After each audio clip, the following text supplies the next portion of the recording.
ሰላም ውድ አድማጮቻችን እንደምን ቆይታችኋል? ከሪያሊቲ ሚዲያ አዳዲስ መረጃዎችን ለማግኘት የሪያሊቲ ሚዲያ ዩቲዩብ ቻናልን ሰብስክራይብ ያድርጉ እያልን ወደ ዕለቱ ዜናዎች እናልፋለን።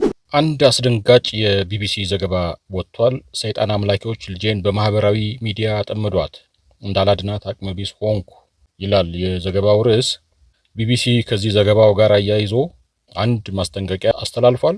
ማስጠንቀቂያውም ይህ ጽሁፍ ሊረብሽ የሚችል ይዘት አለው ነው የሚለው። ስለዚህ እኛም ለሪያሊቲ ሚዲያ ተከታታዮቻችን የምናነበው የቢቢሲ ጽሁፍ የሚረብሽ ይዘት ስላለው ጥንቃቄ እንድታደርጉ በማሳሰብ ነው ወደ ሙሉ ጽሁፉ የምናልፈው። የ14 ዓመቷ ታዳጊ ከእድሜ ኩዮቿ ጋር በበይነመረብ ስታወራ እናቷ እንብዛም አላሳሰባትም ነበር። ከሳምንታት በኋላ ግን የታዳጊዋ ባህሪ ተለወጠ። ለዚህ ጽሁፍ ስንል ክርስቲና የምንላት እናት ጭንቅ ውስጥ ገባች። ልጇ 764 የተባለ ቀኝ ዘመም የሰይጣን አምላኪ ቡድንን ነበር የተቀላቀለችው። ቡድኑ ታዳጊ ሴቶችን መጉዳት የሚፈልጉ ወጣትና አዋቂ ወንዶችን በዋናነት ይዟል። በዩናይትድ ኪንግደም ከዚህ ቡድን ጋር ትስስር አላቸው በሚል 4 ታዳጊዎች ተይዘዋል። በዩናይትድ ኪንግደም ወይም ዩኬ ምዕራብ ሰሌክስ የሚኖረው ካሜሩን ፊንገን የ6 ዓመት እስራት ተፈርዶበታል።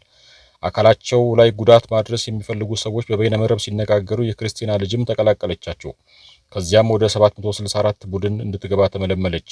የቡድኑ አባላት ወሲባዊ ድርጊት እንዲፈጽሙ፣ ራሳቸውን እንዲጎዱ ወይም ራሳቸውን ለማጥፋት እንዲሞክሩ ይገደዳሉ። ይህ ሁሉ ሲሆን ሌሎች የቡድኑ አባላት በቀጥታ ቪዲዮ ይመለከታሉ። እናት ክርስቲና እንደምትለው አንድ የዚህ ቡድን አባል ልጇን አሳምኖ የቡድኑ አባል አድርጓታል።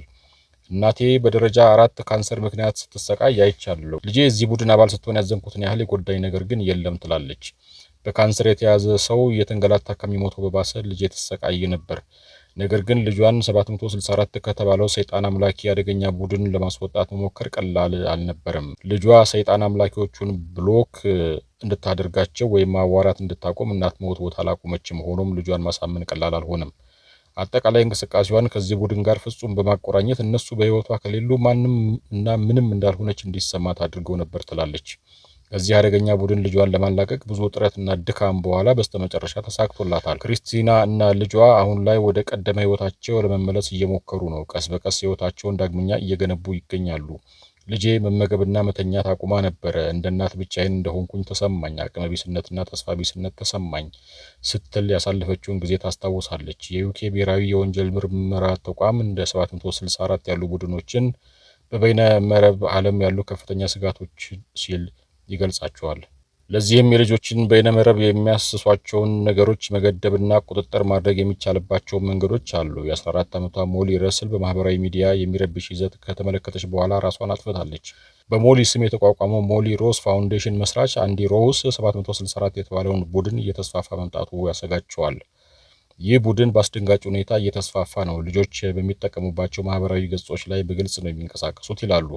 በታዳጊዎች ዘንድ ለሚፈጸም ራስን የማጥፋትና አካልን መጉዳት በዋናነት ተጠያቂ እነዚህ ቡድኖች መሆናቸውን ያስረዳሉ።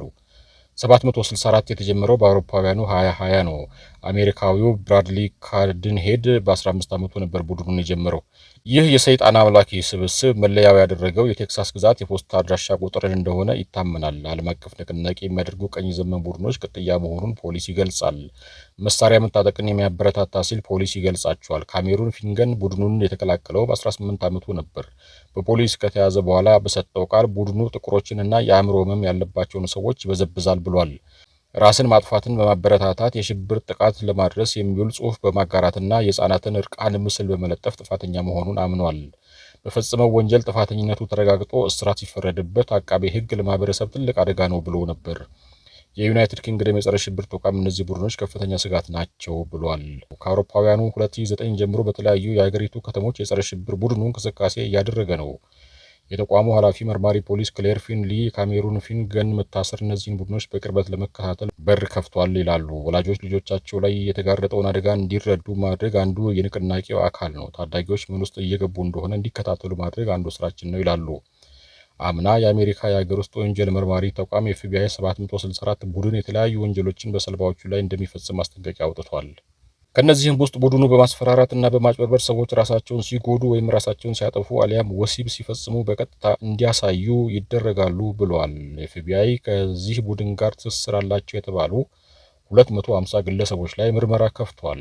ከዚህ ቡድን ጋር በተያያዘ በቁጥጥር ስር የዋሉ ተጠርጣሪዎች ሕፃናትን በመበዝበዝ በእገታና በግድያ በ8 ሀገራት ተከሰዋል። የካሜሩን ፊንገንን ጉዳይ የመረመሩት ፖሊስ ከቢቢሲ ጋር ባደረጉት ቆይታ ታዳጊዎች አስከፊ ወንጀል እንዲፈጽሙ በቡድኑ ይገደዳሉ ብለዋል። ሰዎችን በመበዝበዝ ወይም የውሸት ቦምብ ሊፈነዳ ነው ብለው ስጋት ይፈጥራሉ። ለመዝናናት ብለው 764 ቡድንን የተቀላቀሉ ሰዎች በስተመጨረሻ ወደ አክራሪነት ተለውጠዋል ሲሉም አክለዋል።